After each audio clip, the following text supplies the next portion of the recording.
The leper scholar versus Israel in Isaiah 53, exaltation.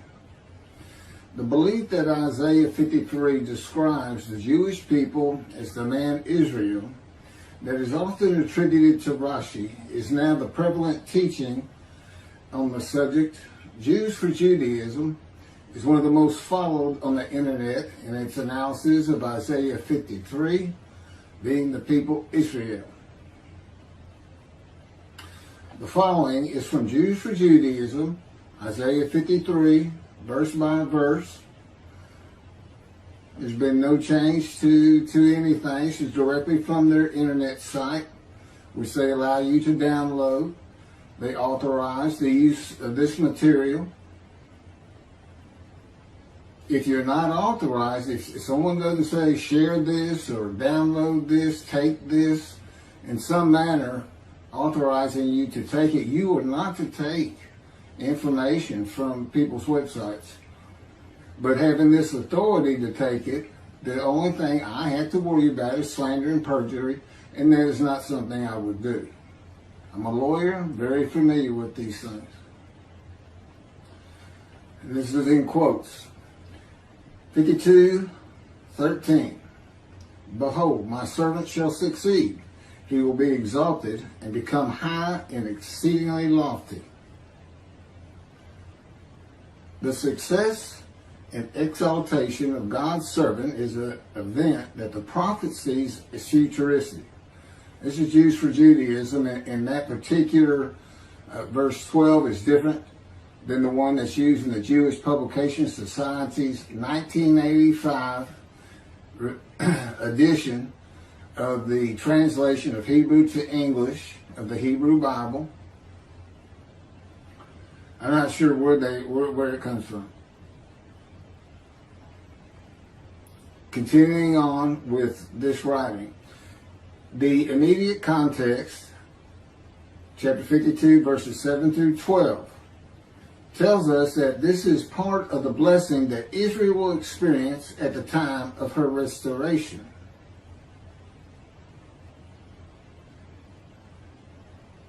This is my commentary on that. In Isaiah 52, verses 13 through 15, a multiple verse quotation, starting at 13, ending at 15, the verses are combined. The Lord begins to describe his righteous servant of chapter 53. Isaiah 52, 13 through 15 should have been verses 1 through 3 of chapter 53. My servant,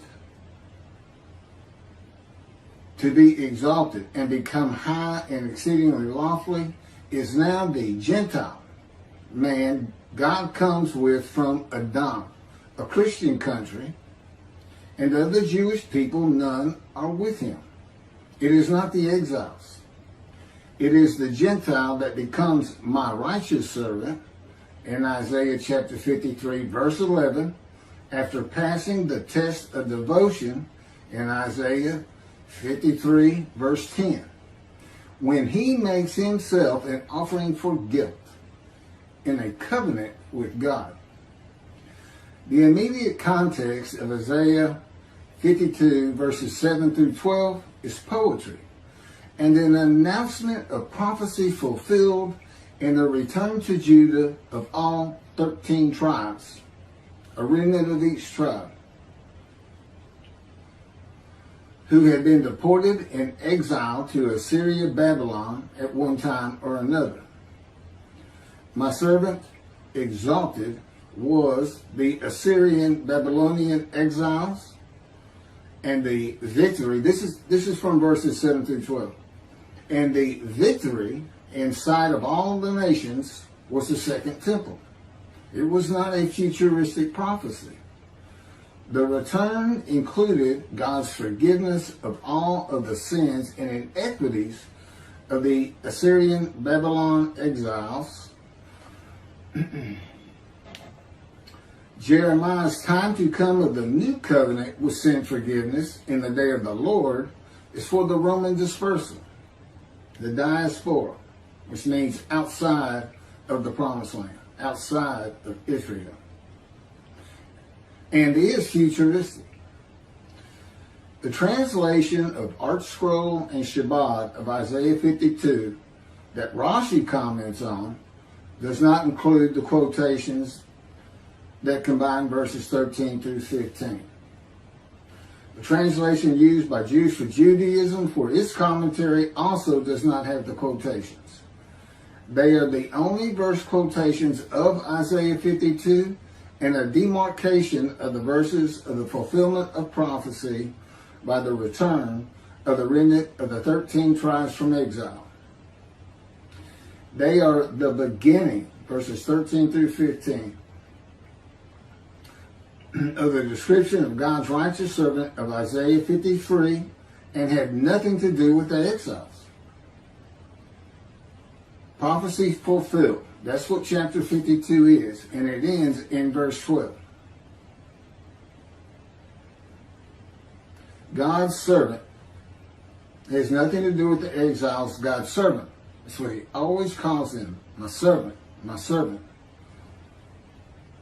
And after chapter 53, he doesn't start calling them my righteous servant. That hasn't changed. After Isaiah 53, it's the only time he ever uses the term. God's righteous servant is a Gentile in the beginning.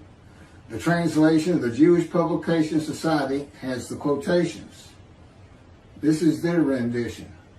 Indeed, my servant shall prosper, be exalted, and raised to great heights.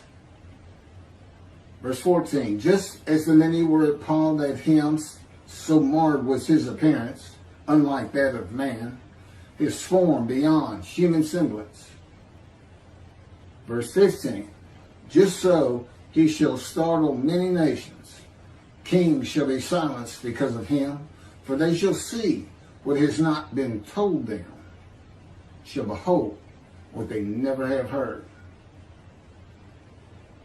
My servant is now the Gentile and not the exiles who becomes my righteous servant in Isaiah 53:11 after passing the test of the devotion in Isaiah 53:10 when he makes himself an offering for guilt in a covenant with God. Isaiah 53 then begins with a new multiple verse quotation that is missing the quotes from the translation of Art Scroll, Shabbat, and Jews for Judaism.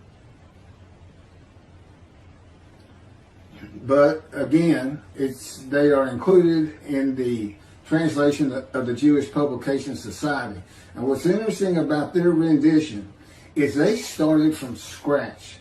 A complete new translation begun in 1955. Involved were Orthodox rabbi, conservative, and reform, along with specialists in linguistics, professors, scholars from universities. It would look 55, and it's went to print in 85. So some 30 years of working on this language, and they use the oldest Hebrew Bible that we have, around 1100, I think it is. It's called the Leningrad Codex, and they just took it out, started on the first page. Now all these other renditions are generally a translation that began with the Leningrad Codex, but went through several different translators, making different changes. And of course, when this was done, Hebrew had been adopted by the state of Israel, I would suppose in 1948, when Israel was created after the Holocaust. So they had a good background, you know. Here's how they read.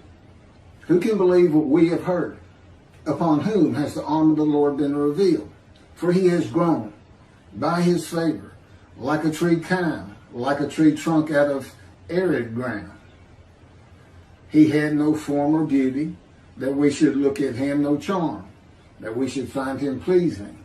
He was despised, shunned by men, a man of suffering, familiar with disease, as one who hid his face from us. He was despised. We held him of no account. Yet it was our sickness that he was bearing, our suffering that he endured. We accounted him plagued, smitten, and afflicted by God. Verse 5, but he was wounded because of our sins, crushed because of our iniquities. He bore the chastisement that made us whole, and by his bruises we were healed. Verse 6, we all went astray like sheep, each going his own way, and the Lord visited upon him the guilt of all of us. Verse 10, God chose to crush him with disease that, if he would offer himself for guilt, he might receive long life and see his children. For a purpose of God that might prosper. And here they're saying the Lord visited upon him the guilt of all of us. In verse 10, God crushes him with cancer basically to make him offer himself for guilt. And he's exposed to death in verse 11 or 12. No, it's in verse 12. He's exposed to death. So this is a cancer. The Christian rendition says he's brought to grief by illness. Well, you know, if you're brought to grief and you're exposed to death, it's going to be something like cancer. The speaker is no longer God in verses 1 through 6. It's no longer God from the Isaiah 52 multiple verse quote, but is the witnesses of God's righteous servant of the Isaiah 53 multiple quote verse that follows. The witnesses, who are Jews, identify themselves as ones of the many made righteous by God's righteous servants, saying, it was our sickness that he was bearing, our suffering he endured. He was wounded because of our sins, crushed because of our iniquities. That's verse 5. He bore the chastisement that made us whole, and by his bruises we are healed. That's also verse 5. And the Lord visited upon him the guilt of us all. That's verse 6, and see offering for guilt in verse 10. That's just bringing out all these words of being punished. The quotes beginning at verse 1 and ending after verse 6 identify the speaker of verses 1 and 2 and 3 as also being witnesses made righteous by the righteous servant from the suffering he endured that they speak of. God's teaching is that no man bears the suffering of others. It is not even possible to bear the sins, wounds, chastisement, bruising, sickness, and suffering of others. No one or others can be healed or atoned for because another man or men suffer or are beaten or murdered or sacrificed. So what are these verses by the witnesses about? The sickness of the witnesses is not being righteous. That's what the whole story, it's not a song, it's what the story of Isaiah 53 is. You'll see that Jews for Judaism says these are kings of the nations of the Gentiles. You can think of them, since they're supposedly the leaders, that's the Gentiles he's talking about are the witnesses. This is about a man who God specifically crushes with disease, brings him down low to make him offer himself for the guilt, which is an emotion of the Jewish people that they feel for violating his laws, commandments, and rules. That's the sickness. It makes you sick to your stomach when you realize you're not doing well in God's ways. All the problems you have in your family, with your children, with your boss, everything, if you're sinful, if you're not following the commandments God gave you to live your life as in the best way possible in this harsh world. And he knows that. Those commandments are for us. They're not, it's just his way of saying, I understand the world's harsh. I have a purpose for it. It's perfect. It's exactly what I want.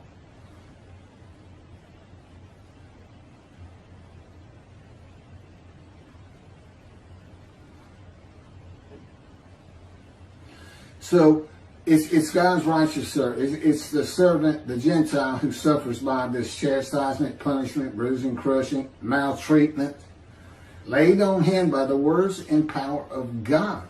It's not the world that does this. It's not man. It wasn't the Romans. For Jews, for Judaism, it's not the way the Gentiles treated you and what you were put through with all the pogroms and the Holocaust, etc., etc. A purpose and by God's power to make him suitable for his purpose that might prosper. Now, this purpose that includes his righteous servant making the many righteous, well, that's the task of the righteous servant. That's not what God's purpose is, to make everybody righteous. No, he's trying to draw people to his prophet, to know who he is by his teachings. That God is with him as he was with Moses. Because as people come to believe who the Moshiach is, who is the man described in Isaiah 53 from chapter 11, verses 1 and 2, that the Spirit of God alights upon, according to the sages and rabbis and the Talmud, until, of course, Rashi, much later than the Talmud. And today it's outreach Judaism and Jews for Judaism that I see prevalent. I don't know that all rabbis aren't like Maimonides, Rambam, who said, Rashi's wrong. He's just flat wrong. It's too inconsistent. It doesn't fit. And Rashi, as I point out in another video, and I believe it gets pointed out in this video, is apparently known for inconsistencies. I really can't comment on that, other than I have one inconsistency that I'm talking about. But we find out what that purpose is in Malachi 3. That's the last chapter, the last time God speaks to a prophet. They say, and God stopped talking to his prophets, the Bible closes. And that's Malachi 3, and that's the day of his prophetic announcement of a day of the Lord. Now, day of the Lord, it shows up in about 7 different other books. And it's generally thought of, and the Essenes of the Dead Sea Scrolls also thought this, and they were big followers of Isaiah, that the day of the Lord was a time when there would be a removal of evil and sinfulness in the world. And everybody would get along. The Essenes, who again wrote the Dead Sea Scrolls, they believed it was right upon them. And their founder, his very name, is the teacher of righteousness. That's Isaiah 53.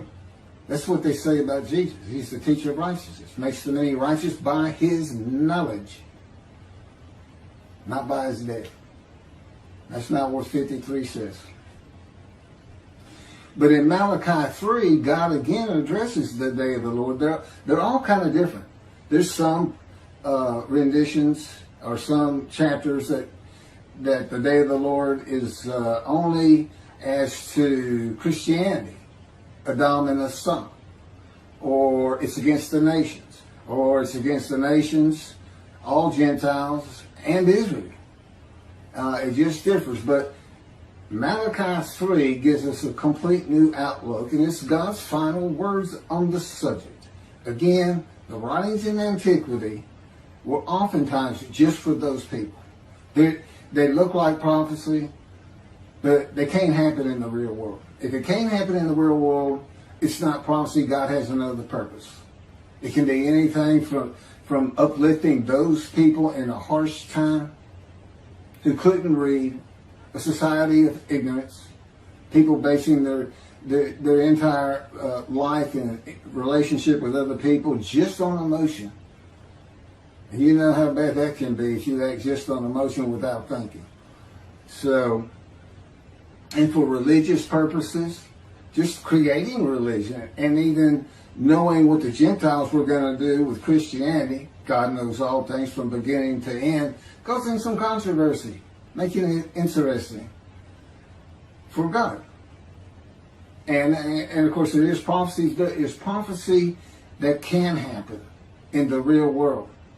And that's what the day of the Lord is about. In the day of the Lord, and we know it's here, and I'll get to that in a moment. We know it's here. It's very simple. I've heard Jews for Judaism, Michael Skolback, say it's when we all stop sinning.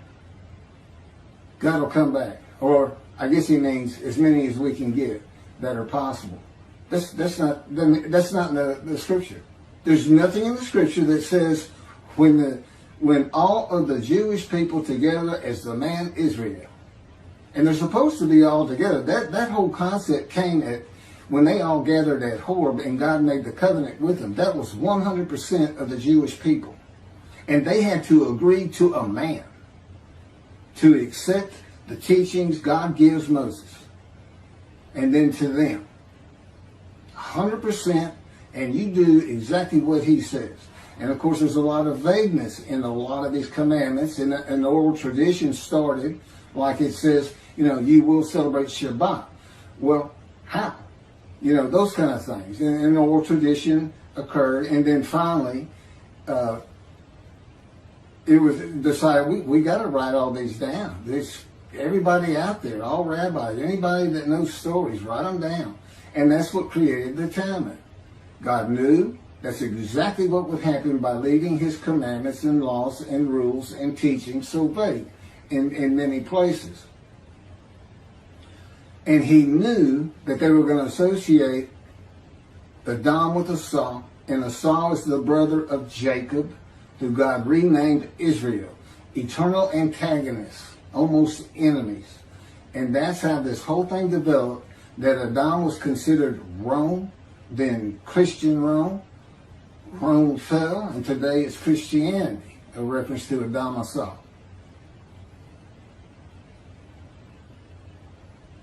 So we find out what the purpose is in Malachi, first verse. God says, I'm sending my messenger to clear the way before me. Meaning he already knows there's not going to be a temple. That one's going to have to be built. He already knows. Because he comes with a covenant of friendship that says, I'm going to place my sanctuary amongst you. He knows it's not there. He knew of the Roman dispersal. He knew Rome was going to destroy it. Isaiah writes sin forgiveness for the exiles of the northern kingdom, the southern kingdom that return, all 13 tribes. And Jeremiah writes for the return of the dispersal of Rome. The diaspora and sin forgiveness is a part of it. The purpose of God is to return to his temple. He says, I'm sending him to clear my message, to clear the way before me, and I shall return to my temple suddenly, when it's rebuilt. But he has to come before that because he's got to get a man ready. He's got to have a Moses. He's got to have a representative. He's got a man who speaks his words, writes his words, and that he can speak through. They said Moses was his veritable mouthpiece on earth. And that man is described in Isaiah 53. That's what the description is for. Even the sages knew you had to have a description. They see chapter 11, a descendant of David is going to come. And they've only got one description. And they say, well, that sure doesn't look like King David, this man is suffering, familiar with disease that is shunned and despised. Accounted plagued and afflicted by God. That doesn't sound like him, but that's got to be him. And that's exactly what they had written. And that's what's in the Talmud. And that, of course, is what Rashi disagreed with. He said, no, I don't know that he's reasoning behind it or anything. I haven't studied Rashi that much. I know he's a great scholar, dearly beloved, and thought of very highly. I've read everything he has on his commentary on 53 and several other chapters, like Malachi. But see, then I see that you can't just go with everything somebody says in antiquity, no matter how smart they are, because they only had so much knowledge. We're of the age of enlightenment, reason, knowledge, medicine, science, information, and now the internet. That's not so in antiquity. For instance, verse 1 concludes with, the angel of the covenant that you desire is already on the way.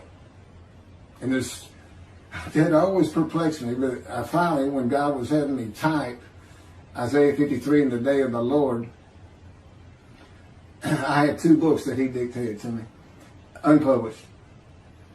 For some reason, Jewish publishers are shying away from it. Matter of fact, everybody's been shying away from it. But that's where God wrote in, shunned and despised. Accounted plague. It's like, we pray for Moshiach, but when he shows up, they shun him and despise him. And yes, they do. Yes, they do. That part's taken care of. A lot of it's taken care of. But we'll get to that. So that's his purpose. Let's go to Jeremiah. See, a time is coming. He says it 3 times. One, see, a time is coming, and then there's several verses that follow, all the way to 31. See, a time is coming again. And then it skips some verses, and then the last verse is, see, a time is coming.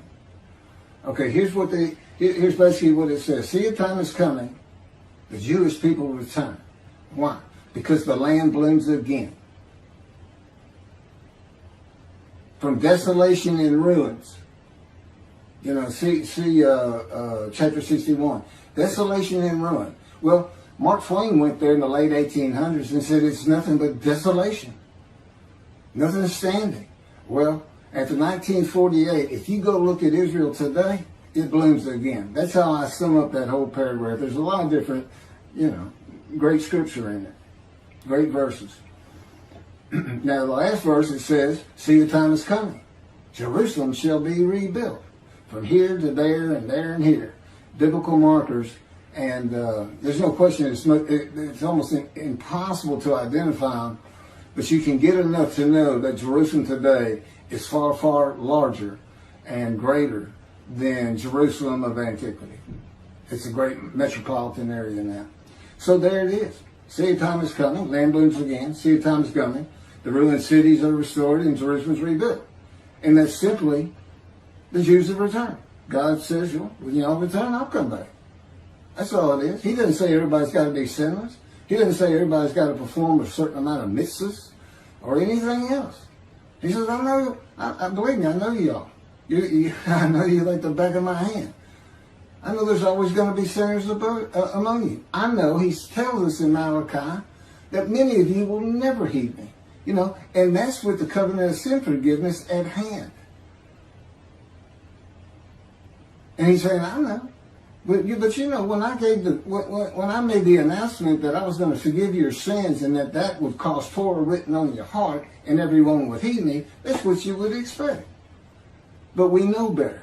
The reality is no. And that's why he makes a scroll of remembrance for this day of the Lord. It's to put in there those who heed, revere, and esteem his name. The word he's not in Malachi, but esteeming his and revering his name includes heeding. How is Torah written on your heart? A metaphor?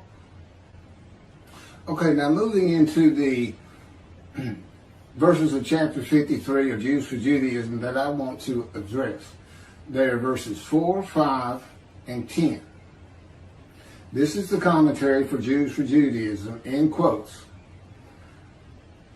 It's called Jews for Judaism, Isaiah 53, verse by verse. Verse 4.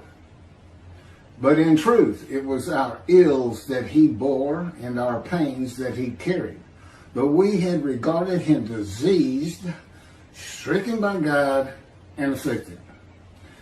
The kings now realize that their spiritual assessment of the servant was completely backward. During the time of the servant's lowliness, those who knew him believed that his constant affliction proves that he is spiritually deformed. Otherwise, why would this nation be singled out for God's wrath over any other? But now, this is all Jews for Judaism. But now, with the servant's exaltation, they realized that the servant was not more wicked than them, but more righteous. So the Gentile nations in the, end times, the time of the Messianic era when David comes, this time of great change in the world, their assessment of the servant is reversed because they come to a true understanding of God's plans. So 2 billion Christians, 2 billion Muslims are going to say, the Christians are going to say, well, there's no Jesus. What were we thinking? The Jews had been right all along. And all the Muslims doing the same thing regarding Allah. Allah means God, but it's a totally different God from the God of Israel. With the restoration of Israel and God's glory coming to dwell in the Jerusalem temple, the nations of the world will experience true sanctity and a real connection to God. Personally, I believe the nations aren't going to be happy at all with the Jewish people saying, our Moshiach is here and we're building a temple because God is with him.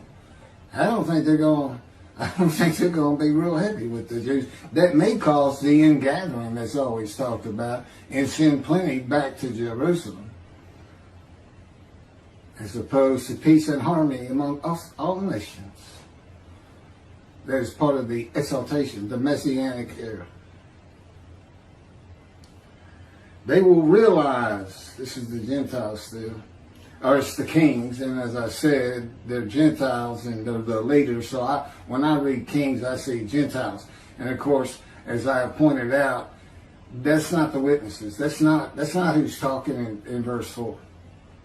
That's not who's talking. It's the people who are made righteous. They're sick. And what's the story of 53 about? It's about a man who becomes the righteous servant of God. And these people are righteous. So what's their problem? They're sick because they're not righteous. What does God do? Well, we're going to find out, because the key to all that is Ezekiel. It's in there. He went through this. What happens in 53, this story, he goes through this wounding, this chastisement, punishment. Okay, it's not wounding. That's the only one that's left out. Bruising and crushing. And God tells us why he's doing it to him. It's to make him suitable for God's purpose. Ezekiel has a furious spirit. I'll get to all this. Or I've gotten to it in other videos. I don't know. God will take care of that. I don't have to worry about it. It'll all come out as it's supposed to. They will realize that many of their activities were actively preventing God's presence from being manifest in this world, even though they had considered many of these activities to be righteous and godly. So it's the Gentiles preventing God from coming. Really? Does anybody think they can keep God from coming?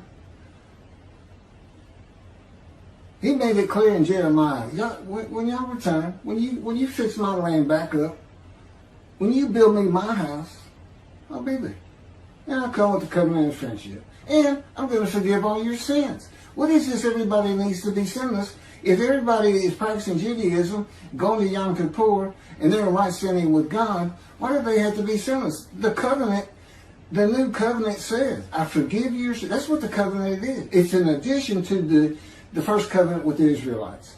And there's an amendment to that in Malachi 3. The addition of sin forgiveness and the addition and the inclusion of an amendment with the affirmation by God of, you shall be my people and I shall be your God. Well, I mean, as long as you're mindful of the laws I gave Moses at order. That's the first covenant. It's only new because it's being changed up a little bit. That's it. It's not new. God has always been the God of the Jewish people. It never ended, and he's starting it over with the new covenant. That's not what it is. But anyway, he comes back with sin forgiveness. That's not an issue. You return, I'll come back. I'll bring covenant friendship, and I'm going to, what ends up happening is all the remaining prophecies of the Hebrew Bible are fulfilled. And they're fulfilled with one man, God's righteous servant.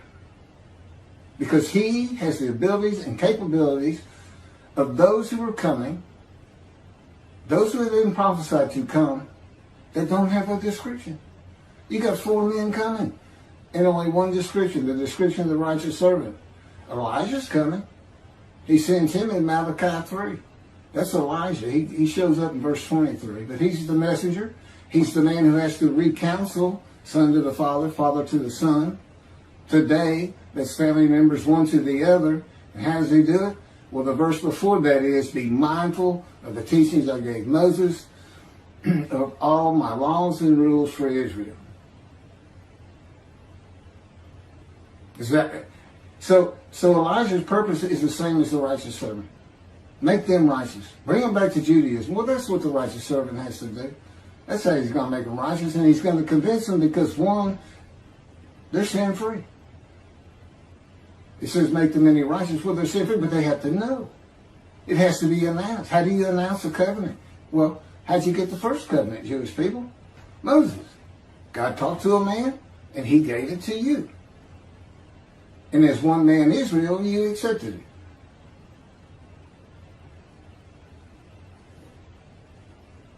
The Gentiles have not prevented God from doing anything. Neither have the Jews. They do what he wants when he wants. In order for God's presence to be revealed in this world, there needs to be obedience. This is Jews for Judaism still. There needs to be obedience and humility toward God. This obedience does not have to be perfect, because God doesn't demand from his creations that which they cannot deliver, but it needs to be accepting of God's sovereignty to the degree that humans are capable. Since all of mankind benefits from God's presence being manifested in this world, it would be appropriate that all of mankind participate in the work of preparing a resting place for God's presence. The way that this sanctuary for God would be prepared would necessitate the mankind purify its collective heart. Well, wouldn't that be interesting? Does Moshiach have to do that? How does he get mankind to purify its collective heart? In order to build this dwelling place for God, mankind would need to strive to achieve humility toward God and to accept God's sovereignty. So the entirety of humanity, from the Chinese to the Russians to the Australians, every single human being, although not perfectly, have to strive to achieve humility toward God. Good luck, Moshiach. That's what I would tell you. And I'm him. So, yeah. I'm the man about to say 53, and this is the 16th video by now. And if it's the first time you've watched it, you need to go back and listen to the others. And the witnesses are the Jewish people. They're the witnesses who need to be made righteous. That's why they're sick. That's why they're in verses 1 through 6 in quotes. That's what this story is about. Now, what are all these words for? What's all this punishment and everything else? Well, we're going to find that in Ezekiel. It makes it real clear. So, purifying the hearts of the world. Okay.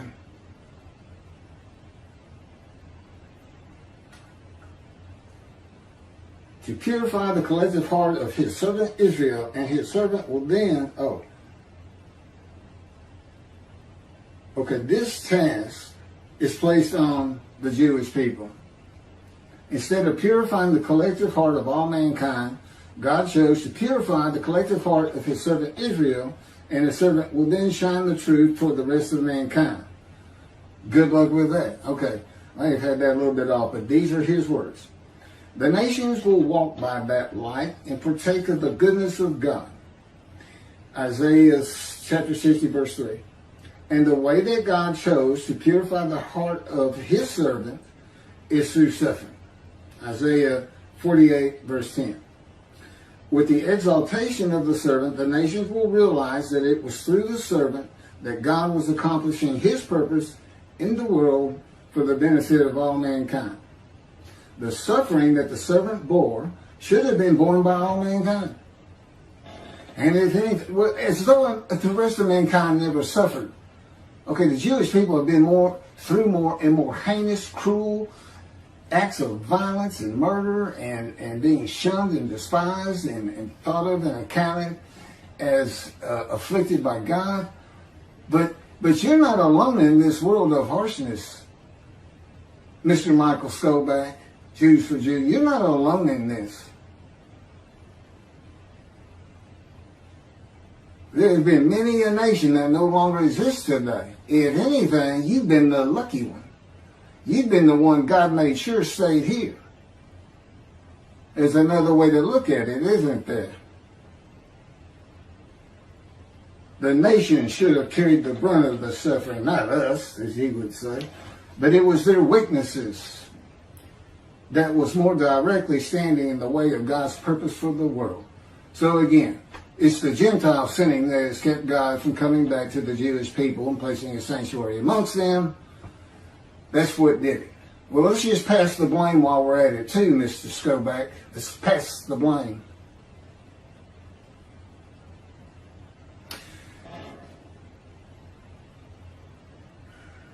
Isaiah 53, this is what it describes. This is what we're looking for. Put it all together. A man that God does not like. A sinner whose life is full of bad events, sickness, and suffering. God's righteous servant will have had persistent hardships and troubles, severely injured, and have been grievously affected, especially by disease, none of which at all of the Jewish people at one time. Again, they had to be gathered as one to be called the man Israel. And all of these things would have to apply to all of them at one time. It's never happened. Any more than at one time they had been plagued with disease by God that they would offer themselves for guilt. It's never happened. And quite frankly, it can't happen. You can't gather every Jew today. You think you can if you think you can convince all of humanity to say the Jew has been right about God all along, then I suppose you think you can gather all the Jews of the world and collectively offer yourselves for guilt. But let me tell you what you go through. It's what Ezekiel went through, and he got pinned to the ground, tied with the cords of God's power with his hands behind his back, laying on one side for 360 days, facing Jerusalem. And then he got the flip for the sins of the house of Israel. Their punishment that you will bear, he tells him. And then he gets to flip over for 40 years on the right side for the punishment of the house of Israel. The punishment is clearly for their sins. It's what they're in exile for. So it's not vicarious suffering. He's just saying you're going to suffer like they did to the extent I can get it from you. Because it's going to change you, Ezekiel, is what he would have told him.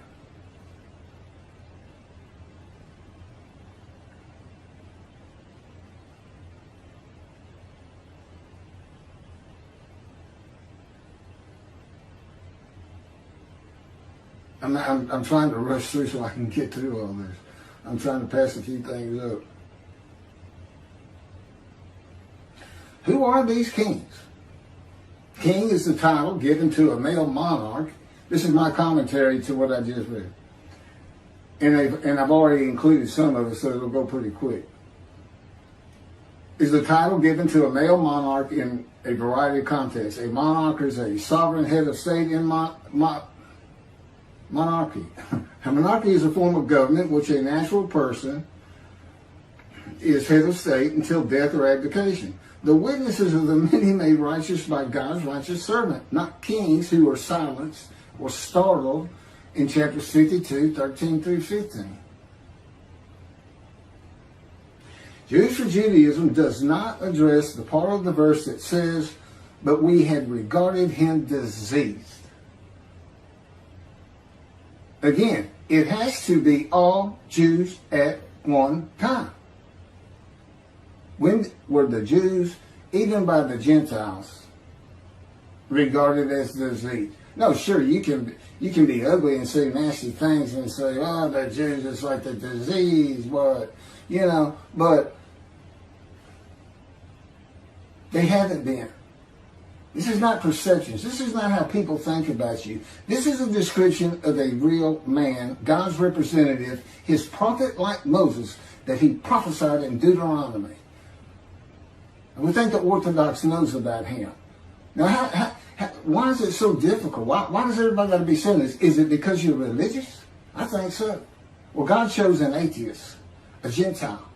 The arid land in verse 2, that's Christianity. He comes from Edom. He comes from a Christian land. And of the Jews, no people are with him. It's so easy to figure out. See, a time is coming, the land blooms again. See, a time is coming, Jerusalem's rebuilt. Then I will make a covenant with you. Okay, covenant's here. How do we know? Well, you got to have a spokesperson, don't you? God does. You got to have a prophet like Moses. Oh, yeah, Deuteronomy's going to send a guy back. Wonder what he looks like. How do we identify him? Because I'm not going to believe anybody if I don't have a description. Hey, wait a minute. Here's the description. This is what the sages said. It said Moshiach, the anointed one from chapter 11, will be described here. That's how we find him. Well, he's here. He's got to be here. The new covenant's here. Let's find him.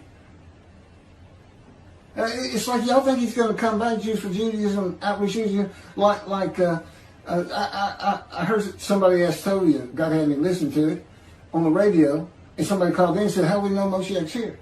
Here's his answer. I'll throw up the window and look out, and Torah will be written on every heart. No, you go to Jeremiah. The land blooms again. I don't know how you look at everybody. You can see Torah written on the heart. I guess everybody's going to synagogue. But you return, I'll return. I will put my sanctuary amongst you. You're all sins forgiven. I know many of you, that won't matter a bit. I'm writing a scroll of remembrance for that day. Bring Elijah. He's going to try. He's got the same purposes as the righteous servant. So already, who is he? Well, we got this is what's unfulfilled. 4 men to come, 2 prophecies to covenants to come. David, at his arrival, God makes the grant of his friendship covenant. So that's with David. He needs to announce that. And Elijah is the messenger. What's he a messenger of? New covenant. Who's the only man taken to heaven? Elijah, specifically in the Hebrew Bible. And God sends him back. You got to ask yourself, why? Because he can talk to the angel. All right? Give me the covenant. Okay, I'm going to go announce it now. Where's the description of him? He's got the same purpose as the purpose of the man in Isaiah 53. If it describes anybody, it's going to describe Elijah by purpose far greater than it's going to describe Jesus Christ. Doesn't fit a single verse except the last one, the one that says he's a sinner. There's so many lies by him in that book, New Testament. I've got a video on it. Doubt me? Go look at it. Go look at what the verses really say. Go look at what happens when Jesus says, all the prophets say of me, I'll ride this ass into Jerusalem, and the Gentiles will spit on me, mock me, scourge me, kill me, and I shall rise on the 3rd day. All the prophets, huh? Well, I got 20. In your Old Testament, the Hebrew Bible, not one says that. No one ever says that anywhere, even in biblical scripture, supposedly, that wasn't canonized. But there is one, Zechariah. I believe it's chapter 9, verses 9 and 10. It's definitely verses 9 and 10. The Messiah will ride an ass into Jerusalem, which just means he's humble. I'm going to go to Jerusalem, and I'm not riding an ass in to fulfill this verse, but I will be humble. God's making sure of that. As part of this process of being made suitable, where all those big, heinous words are listed, punished and chastised, maltreatment, taken from society, cut off from the land of the living is what it says. Well, so was Ezekiel. But I'm going to get to Ezekiel. Who are these kings?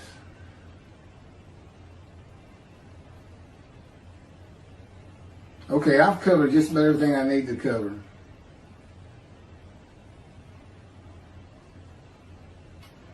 So I'm going to go to Isaiah 53:10. And that's the one verse.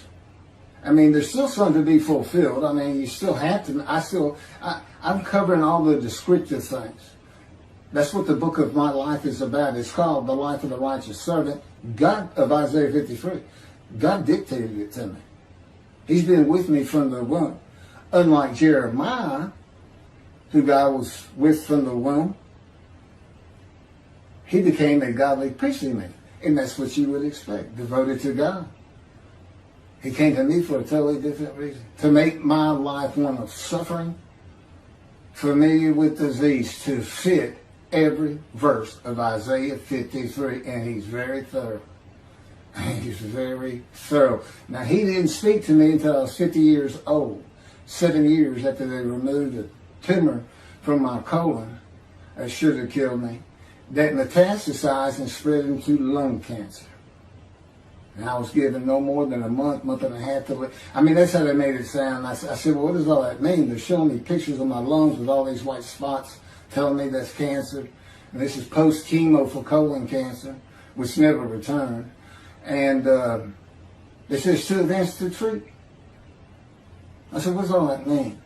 And they said, you're going to die and you're going to die soon. I mean, with that kind of stage 4 diagnosis, rarely does anybody make a year. And I never saw a doctor again from that day. And I haven't to this day. And that day was when the planes hit New York 20 years ago. Now, that's my proof that I offered myself for guilt. I'm supposed to be dead 20 years. I've been exposed to death 4 times. I've been shot through the abdomen. Just about had my right leg removed after impaling it on a Coke bottle when I was 10 or 12. I mean, and I've got some 15 surgical scars just from accident. It seemed like every 2 years I was getting stitched up somewhere for something. And God orchestrated the vast majority of it. And he showed me that by his words and in vision. We've gone back to some of these events and he said, see what happened? I said, didn't that make you feel bad? You've been with me from the womb and everything? He said, Keith, I'm God. Things don't bother me unless I let them bother me. Like Christians. I just put him, because he is a being in existence with emotions. That's his image in us. We are beings in existence with emotions. But God's emotions, he's been around forever. Billions upon billions and billions of years. You know, as you get older, you'll find, young people, you'll find that your emotions aren't near as volatile. You tend to think yourself your way out of things so you don't get banged up and this and that. You slowly, they don't affect you as much. That's why he loves the world and the story he created with the Jewish people. All the conflict. And then when he makes a heaven just for the Jews, they're the only people that are going there, not Christians, not Muslims. There's no 70 virgins in heaven.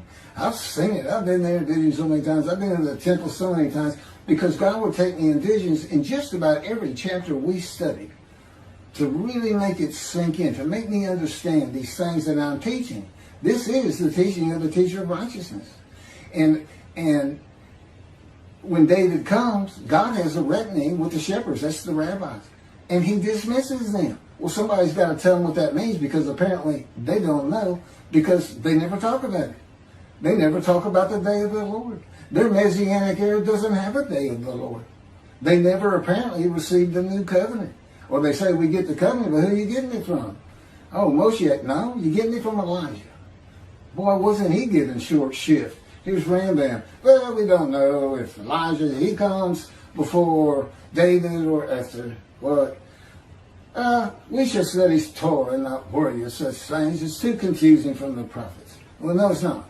It's real easy. Return from the land after the land's been desolate, make it bloom. God comes back, puts a sanctuary there. That prevents you from ever being dispersed, defeated, dispersed again. That's what the seed of time is coming. Jerusalem's rebuilt. It ends with, you shall never be overthrown.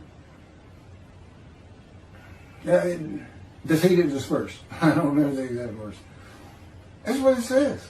But now what happens if you don't build that temple? Which means Elijah couldn't convince anybody. If Elijah's not successful, and it's pointed towards recounseling the sons to the father, bringing the families back to Judaism, or to Judaism. Okay, but what it's really about is he's got to be known. He's got to be recognized. He's got to be held up high. Or he's never going to have the clout, the people behind him to get that temple built, which will probably occur because Israel gets attacked again, like the 6-day war. God says if he's not successful when I come, I'm coming with utter destruction to the land. And he does not mean he's going to do it like Sodom and Gomorrah in his power. He means his creation is going to do it. The Middle East is going to destroy the Jewish people and that land someday. And it's not necessarily, and I don't think it is, in the day of the Lord.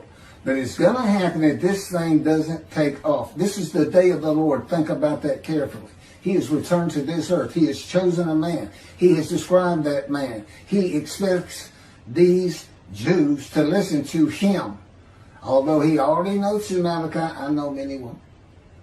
I know many won't. You have 7 million Israeli Jews. Now that should ring a bell when you read something that says God comes with utter destruction. Would it have been different? He said, when I come, I'm going to raise up armies. It's the same kind of statement. And what happened when he raised up Assyria? When he raised up Babylon? When he raised up Rome? What happened? You think they were expecting it? And did he really raise them up? No. He just looked up and said, well, there's Rome, they're coming. They're going to make it here. That's going to be ugly. There's Greece, yeah, they'll be coming. There's Persia. Maybe I can use them. And he writes it as though he's doing it. Why? To put fear in his people. To try to make them stop sinning, to come to Judaism. That's God's way. And if you don't, I'm going to punish you. He never leaves you. That's made clear. There's one psalm where he says, it doesn't matter if every single one of you, the man Israel, turns their back on me, I'm not leaving you. I'm going to punish you, but I'm not leaving you. But anyway, I don't know. I don't remember which one it was. That's just kind of a summation of it. I remember reading it.